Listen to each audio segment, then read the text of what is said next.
Saya akan bagikan tentang bekerja dengan visi. Ketahuilah bahwa dengan bekerja kita tuh punya kesempatan untuk berkarya. Dengan bekerja kita tuh punya kesempatan untuk menghasilkan karya-karya, memastikan hidup kita berguna dan berbuah. Saya percaya bahwa dengan bekerja merupakan langkah awal untuk kita berdampak. Tadi Pak Jojo bilang orang yang nggak bikin apa-apa hidupnya nggak berbuah. Hidup bukan hanya untuk kaya, tapi kesempatan untuk berkarya. Selama kita masih bisa, yuk pastikan hidup kita berguna. Kalau kita sudah nggak ada lagi di dunia ini, kita nggak bisa berbuah. Bekerja adalah kesempatan kita berbuah. Saya juga sempat singgung bahwa kerja apapun pasti dapat uang. Sadar nggak sadar selama kita hidup di usia produktif, waktu kita tuh terbanyak habis di dunia kerja. Apalagi bagi kalian guru-guru pedalaman yang mendedikasikan waktu kalian 1 tahun bersama Tangan Pengharapan untuk mengajar di pelosok-pelosok Indonesia. Saya berharap bahwa motivasi kalian ada sebagai guru pedalaman bukan hanya semata bekerja untuk uang, tetapi kalian punya tujuan. Kalau kita motivasinya bekerja hanya untuk uang, maka kita hanya jadi budak uang. Seberapa kita dibayar, segitulah kita berkarya. Tapi kalau kita tidak hidup hanya untuk uang, motivasi kalian ada di sepelosok Indonesia mengajar sebagai guru pedalaman, bukan hanya untuk uang, maka kalian akan berjuang lebih dari sekedar seberapa uang yang kalian dapatkan setiap bulan. Milikilah tujuan yang lebih besar daripada sekedar uang. Bagaimana keberadaanmu bisa memberi rasa dan perubahan yang membawa kemajuan? Saya ingin bertanya kepada Anda siang hari ini, seberapa besarkah dampak hidup Anda hari ini? Apakah Anda berfungsi? Berfungsi itu adalah sebagai manusia kita bisa beraktivitas, melakukan segala sesuatu tanpa perlu dibantu. Berfungsi. Apakah Anda sudah di level berguna? Artinya keberadaanmu mulai terasa. Ada satu slogan dari produk rokok yang bilang gini, nggak ada lu nggak rame gitu. Nah, keberadaan kita tuh harusnya memberi rasa gitu. Dikangenin nggak kalau kita nggak ada kira-kira gitu. Mulai berguna. Nah, biasa kalau orang sudah di level berguna ini biasanya dia mulai disukai, dibutuhkan. Nah, di mana stage Anda hari ini? Apakah sudah berada di level berdampak? Nah, untuk berada di level berdampak, saya mau bilang gini, butuh motivasi lebih untuk sekedar gaji. Saya ulangi, kalau Anda pengen sampai di level hidupmu tuh berdampak, kamu perlu berada di situ, menjadi guru pedalaman, atau menjadi apapun posisimu di Tangan Pengharapan hari ini, lebih dari sekedar dibayar, lebih dari sekedar terima gaji.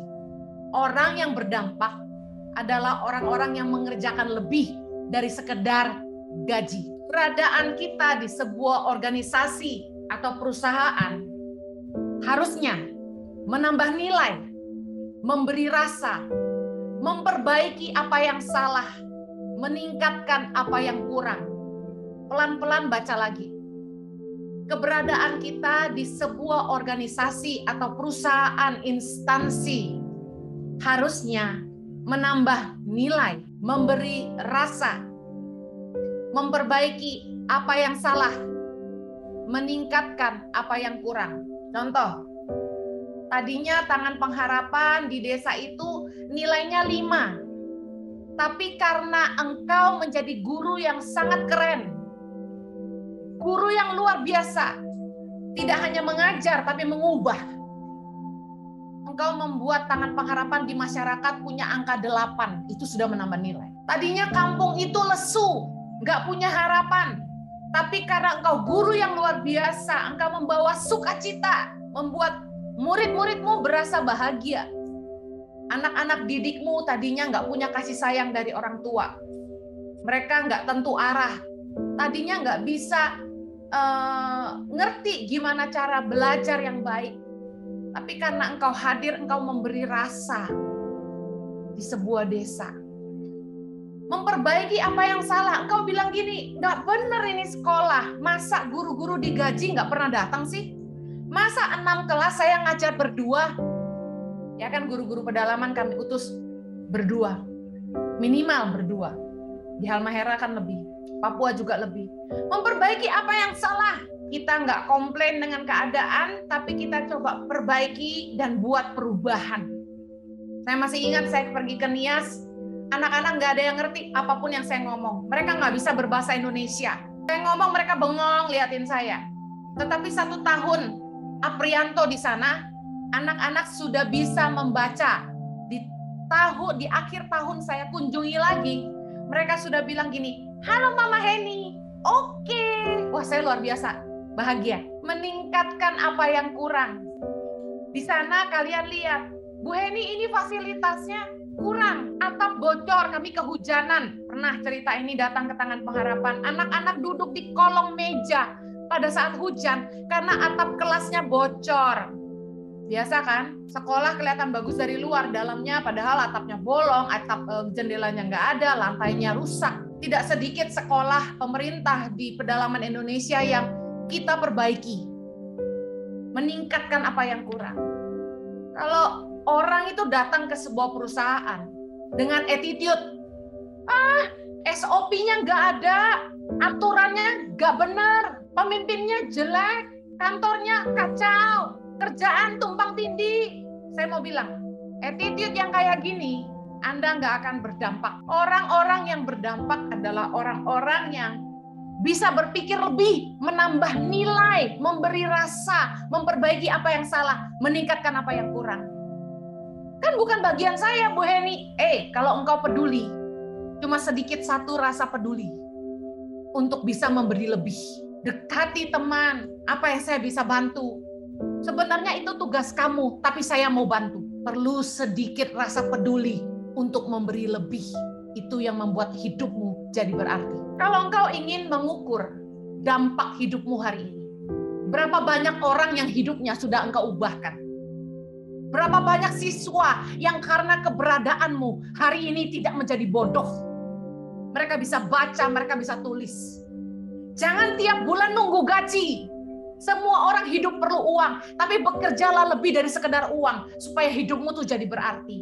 Berapa banyak anak-anak didikmu yang hidupnya mungkin kurang kasih sayang, orang tuanya pukulin dia, tapi berkat kamu, hari ini hidup mereka berubah. Setiap kali saya turun ke pedalaman Indonesia, saya bisa merasakan anak-anak itu butuh cinta, butuh kasih sayang, butuh perhatian, butuh kepedulian. Mereka itu seperti permata yang nggak dipandang berharga. Tahu nggak apa arti belas kasihan? Belas kasihan adalah begini, kita mampu melihat nilai lebih dalam diri seseorang sehingga kita peduli. Kita bisa berkata begini, tidak seharusnya mereka diperlakukan seperti ini. Kalau kalian yang hari ini ada di pedalaman Indonesia, kalian melihat sendiri dengan mata kepalamu apa yang saya lihat di Indonesia. Hari ini, jangan lagi bekerja hanya sekedar untuk gaji. Berapa banyak anak-anak didik yang bisa engkau ubahkan hari ini hidupnya dalam masa baktimu 1 tahun di pedalaman Indonesia. Bu Heni, saya udah ngajar lebih dari 1 tahun. Oke, berapa banyak anak yang sudah engkau ubahkan hidupnya hari ini? Berapa banyak karya yang engkau sudah hasilkan? Jujur sebagai pemimpin di Tangan Pengharapan, lelah kadang-kadang ketika yang kita terima hanya komplainan, dan komplainan. Tapi menjadi sebuah kebahagiaan ketika saya melihat ada guru-guru yang mau menaruh sedikit kepedulian, peduli kepada anak-anak didiknya. Mereka memberi dari apa yang mereka punya walau sedikit. Merobek hati saya ketika ada seorang guru yang lihat muridnya nggak bisa beli sepatu. Dan dia menyisihkan gajinya untuk membelikan sepatu untuk anak didiknya. Saya nangis. Kami yang di Jakarta ini tidak tahu kalau Anda tidak cerita. Karyamu bicara. Makanya kami sangat tegas ketika bilang gini, kirim foto yang benar, cerita yang benar. Jangan bolak-balik kesaksian. Anak-anak senang karena bisa makan. Semua orang juga tahu, saya aja senang kalau bisa makan. Tapi apa yang kamu bisa bagikan yang kami nggak lihat? Itu sangat berharga. Dunia ini tidak tahu keadaan Indonesia yang sebenarnya. Kitalah yang bisa menyuarakan suara bagi mereka yang menderita, suara terhadap ketidakadilan bagi anak-anak bangsa. Karyamu berbicara, tulislah cerita yang menggugah hati orang-orang di bangsa ini. Orang-orang kaya yang hanya hidup untuk diri mereka sendiri. Karena tanpa kepedulian mereka, kita juga tidak bisa apa-apa. Berapa banyak karya yang kamu hasilkan yang bisa mengubahkan? Berapa banyak video yang kamu unggah ke Instagrammu? Lalu itu bisa merubah hidup anak-anak di daerahmu. Kalau melalui Instagram saya atau Instagram Tangan Pengharapan, kita bisa menolong ribuan anak di Indonesia. Kenapa enggak kirim video-videomu, tapi engkau hanya unggah di Instagram pribadimu, bahkan YouTube pribadimu. It's okay to have a portfolio, tapi how do you change the people? How do you help the children? Matters, impact, dampak. Kita sering pakai kaosnya. Tapi tahu nggak dampak? Dampak itu diukur dari kemampuan kita mengubah yang berantakan jadi rapi, yang stuck jadi berkembang, yang macet jadi jalan, yang nggak bisa jadi bisa.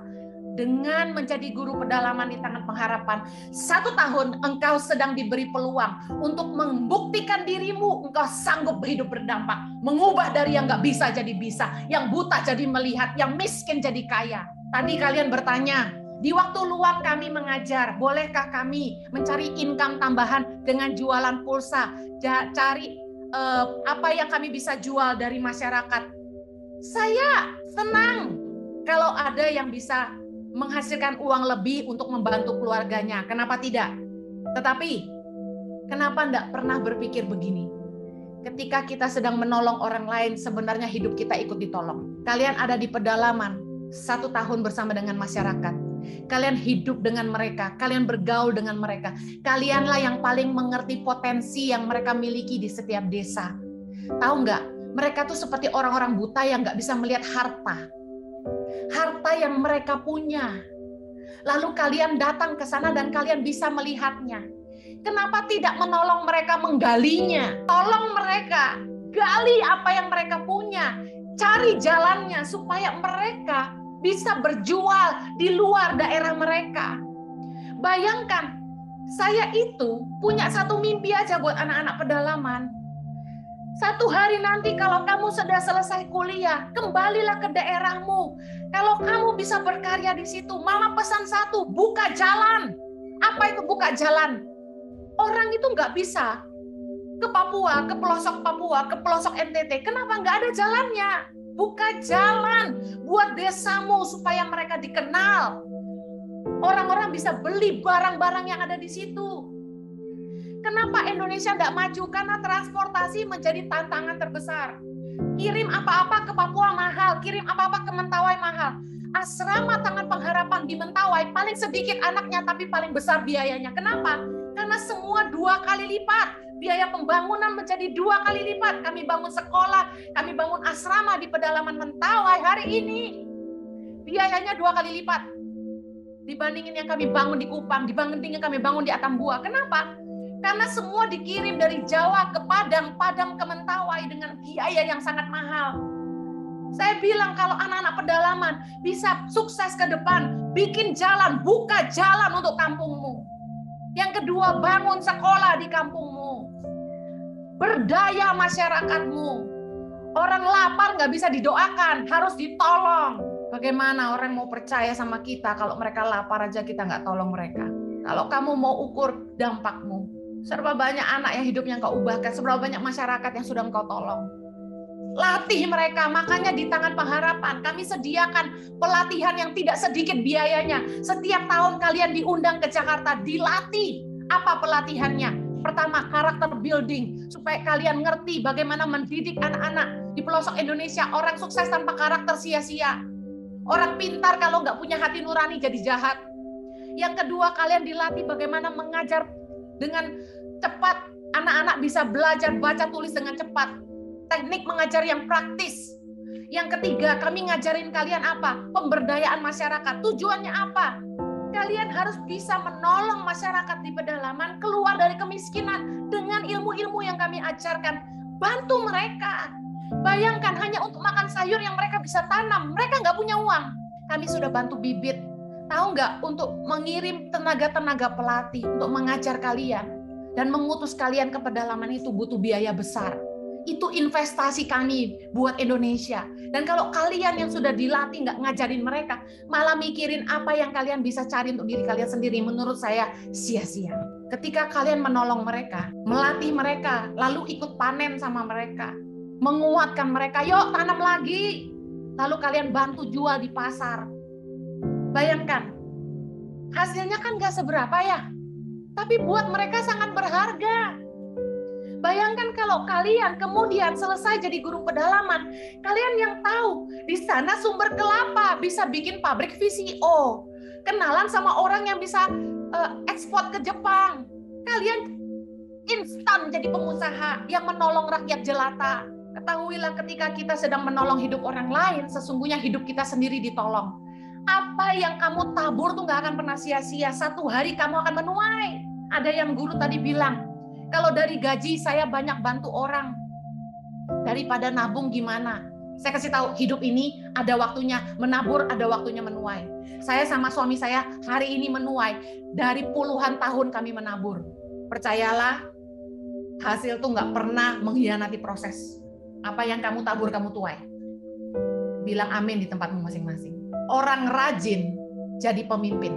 Orang yang rajin yang jadi pemimpin. Orang hanya bisa jadi pemimpin kalau mereka bisa memimpin dirinya sendiri, baru mimpin orang lain.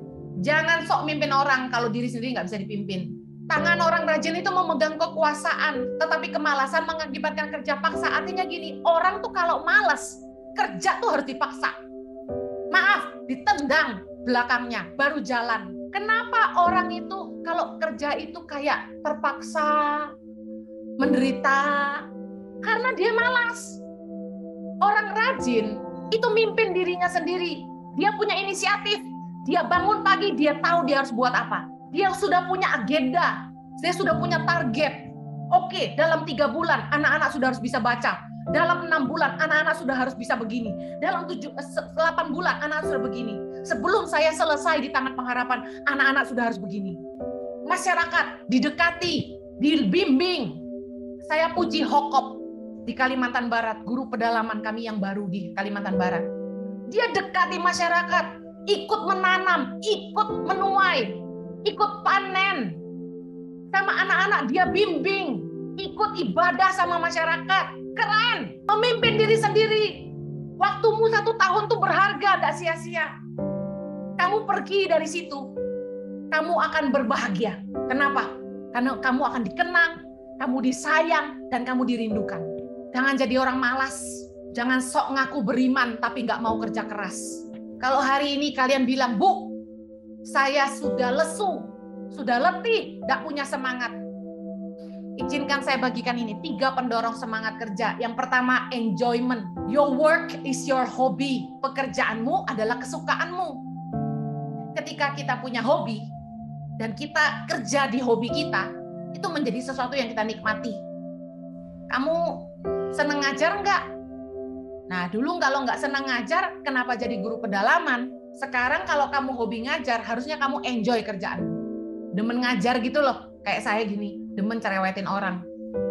Yang kedua, your work is your life, passion. Yang bikin kita semangat itu passion, gairah, semangat. Karena pekerjaanmu tuh hidupmu, kamu menikmatinya. You like it, you love it. Kayak saya gini, oh mati pun mau kayak gini aja. I love it, this is my life, I live for it. This is my calling, gitu dong. Ini panggilan saya seneng banget di sini. Saya seneng ngerjainnya. Saya kalau udah ngomong soal urusan kemiskinan, sosial, masyarakat, gak usah baca buku, guru. I love it. Dengar baik. Kalau kamu mau semangat, temukan apakah ini passionmu. Mungkin dulu engkau bilang, Bu Heni, siapa yang mau jadi guru? Guru kan masa depan suram, madesu. Hidup ini bukan cuma untuk uang.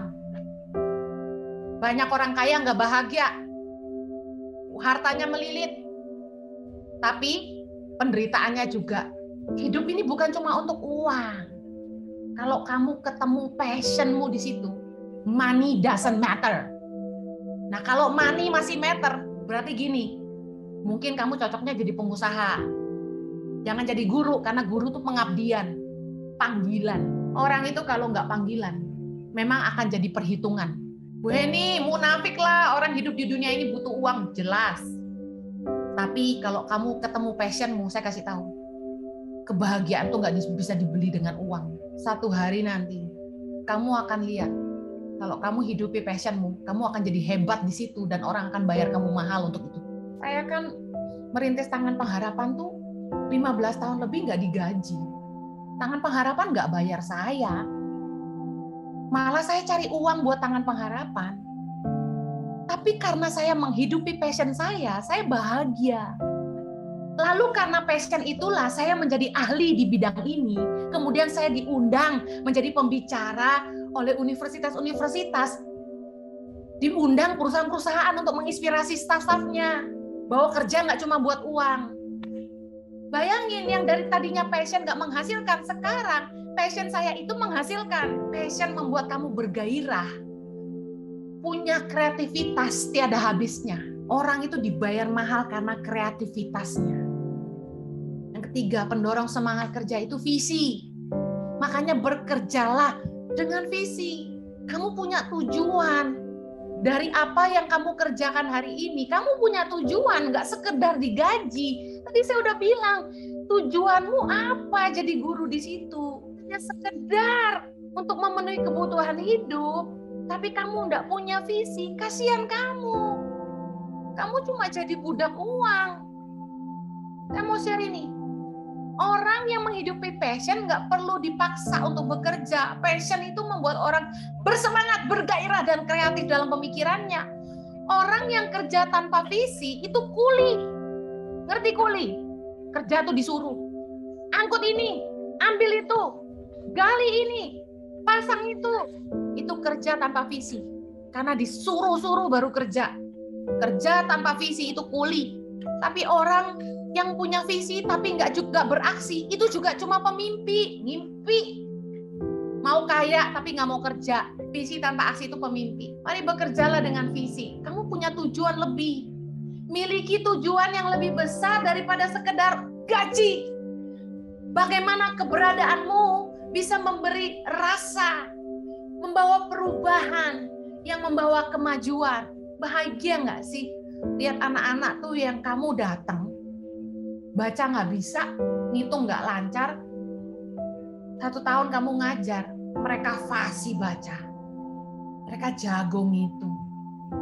Dan ada satu kebahagiaan lebih lagi. Ada ini. Waktu kamu tatap mata mereka yang jernih, kamu lihat betapa kebahagiaan yang kamu kasih. Itu uang nggak bisa beli. Anak-anak pedalaman tuh polos seperti kertas putih. Mereka itu hatinya tulus, murni. Mereka belum tercemari, belum dikotori oleh keserakahan duniawi.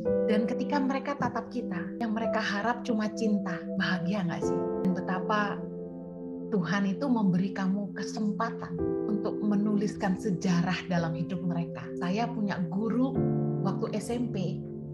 Saya punya puluhan guru sejak saya TK sampai kuliah. Tapi yang saya nggak pernah lupa satu doang. Guru matematika waktu saya SMP, namanya Pak Silalahi. Tahu nggak kenapa? Dia tuh nggak dibayar lebih untuk kasih les di sore hari. Tapi dia punya visi, dia punya tujuan. Bahwa semua muridnya harus bisa matematika. Kalian tahu dong, pelajaran matematika itu pelajaran yang tidak disukai banyak anak. Pelajaran yang sulit, rumit, pusing. Tapi dia punya visi.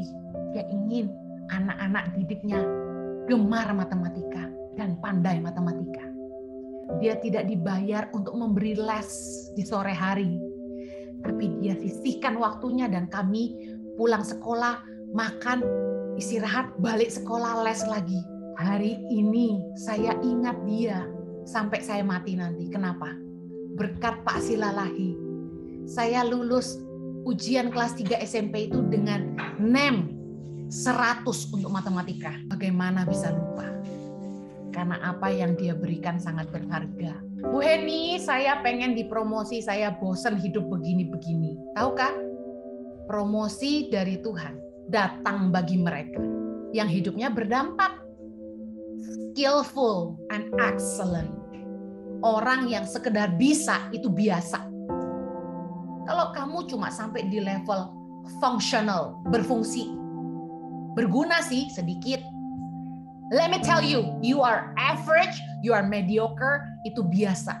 Banyak saingannya, cari kerja, yang paling banyak ngelamar itu biasa-biasa. Oh, dia bisa komputer. Oh, dia bisa bahasa Inggris. Oh, dia bisa. Banyak. Yang ngelamar kerja S2 di kami, banyak. Tapi dengar, people don't just pay you for your skill. They pay you for your quality. Entah bagaimana di antara 100 orang, ada 1 sampai 10 orang yang outstanding. Mereka, saya perhatikan, adalah orang-orang yang memiliki kepedulian dan mau berkorban, bayar lebih. Bekerja bukan sekedar untuk digaji. Orang-orang yang excellent, cakap dalam pekerjaannya. Satu janji Tuhan buat kita. Kita akan berdiri di hadapan raja-raja. Jangan hanya sekedar bisa. Jadilah orang yang luar biasa. Saya mau akhiri dengan ini. Kalau kita bekerja untuk sebuah visi, jangan takut ketika orang memberi masukan. People and leader are your mirror. Orang dan pemimpin, orang-orang di sekitarmu, anak didikmu, pemimpinmu adalah cerminmu untuk kualitasmu. Orang yang berkualitas yang akan ada di atas, yes, tapi ketika mereka melihat kepada kita, mereka punya ekspektasi atas hidup kita, dan otomatis mereka juga akan menilai kita. Ketika orang menilai kita, apakah engkau akan marah atau engkau mau memperbaiki diri? Would you be mad or you choose to improve yourself? Kalau Anda ingin jadi orang yang berkualitas, jangan berhenti belajar, jangan berhenti berpikir. The moment you stop learning, you stop growing. Waktu engkau berhenti belajar, engkau berhenti berkembang. Saya tidak pernah berhenti berpikir. Pandemi datang, langsung mikir, mesti bikin apa? Bagaimana? Oke, guru-guru harus datang ke rumah murid-murid. Gak bisa datang ke sekolah karena peraturan pemerintah. Orang tua ketakutan semua, padahal sehat di pedalaman. Saya langsung berpikir, apa yang kita harus lakukan? Oke, guru-guru ke rumah-rumah siswa, bergantian, bayar harga. 1 hari 3-5 siswa. Wah, guru-guru langsung teriak semua, menderita, capek, jalan jauh. Yes, terima kasih. Tapi bukankah Anda menemukan sesuatu yang baru? Anda bisa merasakan perjuangan siswamu untuk sekolah tiap hari itu kayak gitu. Untuk bisa ketemu kamu, untuk bisa dengerin kamu, untuk bisa belajar sama kamu. Itu loh jalan yang mereka lewatin tiap hari. Terus yang kedua, saya kan juga seperti kalian, saya datang ke rumah anak-anak. Mata kita terbuka dan kita lihat, wow, ternyata kayak gitu mereka tinggal. Segitu susahnya. Rumahnya dari rumput, dari daun gewang. Mereka tidur cuma pakai bilik bambu, nggak punya bantal, nggak punya selimut. Baju udah dekil and kumel, mereka untel-untel. Mereka jadiin bantal di kepala mereka. Saya duduk di dalam bilik mereka, duduk di bambu mereka yang reot sambil menangis terseduh-seduh. Saya nggak akan pernah tahu penderitaan anak-anak di negeriku kalau aku nggak pernah mau ke situ. Saya tidak pernah berhenti berjuang hari ini karena saya sudah melihat apa yang mereka rasakan. Saya percaya kalian pun sudah lihat yang saya lihat. Saya nggak pernah berhenti berpikir. If you care for people, you don't stop fighting. Kalau kamu peduli sama mereka, kamu nggak berhenti berjuang. Meskipun sulit. Emangnya enak saya turun ke lapangan, ke dusun Kedung Udal, jalan kaki 1,5 jam, lewatin kebun jagung, panas, haus, lewatin jalan setapak. Emang kurang kerjaan? Orang kalau ketemu saya di Jakarta tuh nggak percaya saya ini ke pedalaman. Wah, Bu Heni, keren kayak gini, rambut kedua. Beneran ke pedalaman? Mereka liatin saya dari bawah sampai atas. Dia kagak tahu. Dengar baik. Kenapa saya mau? Karena saya tahu dan kalian tahu. Anak-anak itu rindu apa yang kamu bisa beri buat mereka. Jangan berhenti berjuang untuk mereka. Saya akhiri. Living a meaningful life is when your life purpose is not only making you alive, but help others to survive. Hidup yang berarti itu adalah ketika tujuan hidupmu bukan hanya membuat engkau hidup, tapi membuat orang lain juga hidup, membuat orang lain juga bisa bertahan. Ayo, terus semangat. Saya buka ruang tanya jawab. Silakan. Oke, silakan untuk Bapak Ibu dan teman-teman semua untuk tanya jawab. Nanti akan dibacakan pertanyaannya. Oke, sudah ada pertanyaan yang masuk. Yang pertama, bagaimana jika kita sudah bekerja dengan sungguh-sungguh membuat orang-orang di sekitar kita maju, tapi kita tidak diperhatikan sama sekali oleh yayasan? Promosi itu datang dari Tuhan, bukan karena kita tiup trompet. Kualitas dan karya kita yang berbicara lebih keras daripada mulut kita. Saya waktu diakui publik pertama kali, ya, maksudnya masuk media. Waktu itu Buletin Wanita Indonesia, kemudian majalah Kartini, kemudian diundang stasiun TV pertama kali itu MNC Pahlawan untuk Indonesia, lalu Trans TV Si Can You Can, kemudian Kick Andy. Saya mau kasih tahu, saya nggak pernah teriak-teriak, saya nggak pernah minta diwawancara, saya nggak pernah cerita-cerita, tapi karya kita bicara. Promosi itu datang dari Tuhan. Kalau memang Tuhan belum promosiin kamu, mungkin karena belum waktumu. Kamu menjadi guru pedalaman berapa lama? Saya ngerintis pelayanan Tangan Pengharapan, ngasih makan 5 orang anak itu dari tahun 2006, baru ditulis sama media itu 2012 akhir, 6-7 tahun. Come on. Dan kalau misalnya mau diperhatikan, kan posting dong kesaksianmu di grup edukasi. Saya ada di situ. Tulis laporan yang bagus, kirim foto yang bagus. Krista yang hari ini jadi head department di Report and Partnership, itu dia bikin video, bikin cerita, bikin foto bagus banget. Di grup saya lihat, saya notice, saya perhatikan. Mulai saya liatin terus tiap bulan. Akhirnya saya angkat dia, saya bisa lihat potensi. Orang ini mampu mengerjakan ini, saya tarik ke Jakarta. Jadi kepala di bidang itu, lestari. Ketika dia ada di situ, saya tahu dia hidup seperti apa. Dia nggak mengeluh. Tapi ketika saya lihat dia sungguh-sungguh. Dan anak ini cerdas, punya kepedulian, mau bayar harga. Saya tarik dia ke Jakarta. Kalau memang pengen dinotis, sederhana. Kirim laporan yang bagus dan foto yang bagus. Atau kalau kurang, WA saya aja. Semua guru pedalaman punya nomor WA saya kok. WA saya aja. Let me see. Oke, next. Next, pertanyaan selanjutnya. Bagaimana menghadapi rekan-rekan yang etos kerjanya lebih rendah dari kita dan inisiatifnya kurang sekali? Sementara mau negur, takutnya sakit hati dan menganggap kita sok. Oke. Kita kalau mengasihi orang, tidak selalu kita jaga perasaan. Ada kalanya orang kalau sayang, itu negur terang-terangan. Gitu dong. Kalau kita peduli sama orang itu, kita kasih tahu. Nah, yang kedua, kita menginspirasi dia, beri teladan. Kita ajak, ayo. Mungkin dia malas, ayolah. Gitu. Terus berbagi. Api itu dibagi. Cerita sama dia, kita tuh cuma 1 tahun loh di sini. Masa kamu cuma mau begini?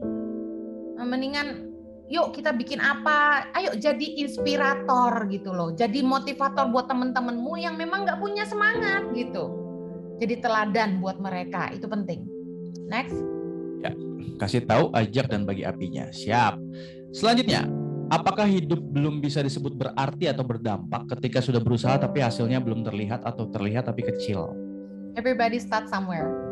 Semua orang mulai dari satu.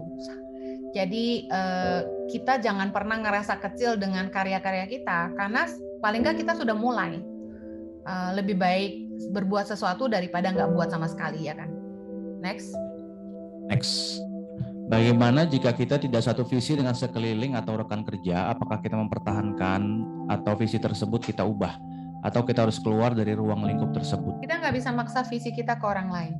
Makanya dalam satu organisasi, contoh kalian di Tangan Pengharapan, yang kalian dukung itu visi Tangan Pengharapan.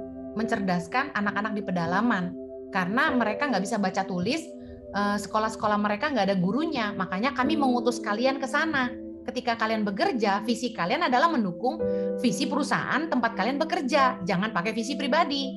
Nah, motivasimu ada di sana, purpose adalah kamu ada di sana untuk mencerdaskan anak-anak bangsa.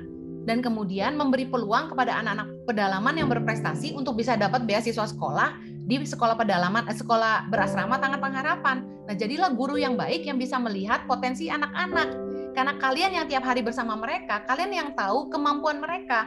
Sehingga kalian yang bisa kasih rekomendasi ke kita, anak ini bisa masuk sekolah Tangan Pengharapan untuk dapat beasiswa sampai SMA, kalau dia bagus bisa sampai kuliah. Nah, jangan sampai beradu visi dengan teman-teman. Makanya jalan itu harus satu visi, baru bisa berjalan bergandengan gitu. Nggak bisa bawa visi sendiri-sendiri kan? Next.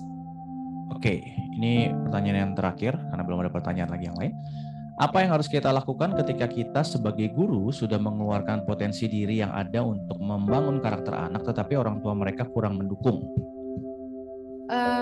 Pendekatan ke orang tua itu gini, kita nggak bisa maksa keinginan kita sampai kita bisa membukakan pemikiran orang tentang tujuan kita ada di situ. Jadi kita harus memotivasi. Makanya kenapa perusahaan-perusahaan membayar mahal para motivator? Karena banyak orang tuh yang nggak punya motivasi. Karakternya green, hijau, follower, gitu kan? Nggak mau berkembang. Saya lihat kenapa banyak orang susah, bukan karena mereka nggak punya kesempatan, tapi mereka nggak berusaha gitu. Jadi ketika anak-anak mereka nggak sekolah, mereka nggak pernah berpikir bahwa kalau gue miskin, anak gue jangan miskin lagi. Nah, gimana caranya jangan miskin? Gue harus kasih dia kesempatan untuk bisa sekolah. Mereka nggak mikir gitu. Nah, kalian ada di situ, kalian yang bukakan pemikiran mereka gitu loh. Oke? Tidak ada lagi? Ada lagi masuk lagi. Lewat hari ini, ini jawaban doa saya dari setiap pergumulan sebulan November ini, bagaimana mengedukasi diri untuk tetap survive ketika melewati banyak kesulitan di center. Ini ngucapin terima kasih karena lewat hari ini jadi punya kekuatan. Puji Tuhan. Bagaimana jika remaja-remaja putus sekolah bukan termasuk siswa-siswa FLC yang dibina untuk memperbaiki kemampuan calistung, nggak ada semangatnya walaupun sudah dirangkul beberapa kali. Memang sih mereka tidak dapat dukungan keluarganya dan lingkungan sekitar juga sangat tidak peduli dengan pendidikan. Oke, jadi gini, kita kan tahu, saya pernah ngajarin gini, waktu kita nolong orang, yang pertama, tolonglah orang yang mau ditolong. Jadi nggak semua orang tuh mau ditolong. Kedua, tolonglah orang yang mau menolong hidupnya sendiri. Kamu akan capek kalau kamu nolong orang yang dia juga nggak mau nolong dirinya sendiri gitu loh. Terus yang ketiga, tolonglah orang yang sudah memulai, sudah berusaha. Jadi jangan bantu orang yang lagi tidur, bantu orang tuh yang lagi kerja gitu loh. Jadi kamu nggak sia-sia. Yang keempat, jangan jadi Tuhan atas orang lain. Jangan bikin orang bergantung sama kamu. Yang kelima, kalau kamu mau bantu orang, mulai dari apa yang mereka bisa. Contoh, setiap anak itu kan punya kecerdasan yang berbeda ya. Mungkin secara akademis mereka tidak cerdas. Contohnya, ya kasarnya gini ya, mau dipaksain malah buang-buang uang gitu, buang-buang waktu. Nah, coba bantu dia gali potensi dia apa. Apakah keterampilan gunting rambut, apakah keterampilan memasak. Nah, pekerjaan seperti asisten rumah tangga itu gajinya juga nggak kecil loh, apalagi kalau mereka ahli ya, ahli masak, ahli mengurus rumah, mengasuh anak, itu gajinya nggak kecil. Dan kalau mereka setia bekerja di satu tempat, malah gajinya terus naik seperti halnya karir di kantor gitu. Saya rasa kita perlu membantu setiap anak menemukan potensi mereka dan melatih mereka di situ gitu loh. Nah, kalaupun mereka nggak punya motivasi, ya udah mungkin bukan bagianmu, itu aja. Next. Oke. Ada lagi? That's it. Ya, ini belum ada lagi. Oke, ada lagi, masuk lagi. Bagaimana cara kita merespon orang lain yang terlihat tidak suka jika kita sebagai guru dekat dengan siswa sekolah atau masyarakat? Padahal tujuan tersebut untuk membangun hubungan yang baik dengan anak-anak maupun masyarakat. Acuhkan saja. Itu hak orang suka nggak suka sama kita. Kita nggak bisa maksa orang suka sama kita. Banyak orang yang nggak suka juga sama saya dan saya nggak peduli. Kita fokus aja kepada apa yang kita harus lakukan, apa yang jadi bagian kita.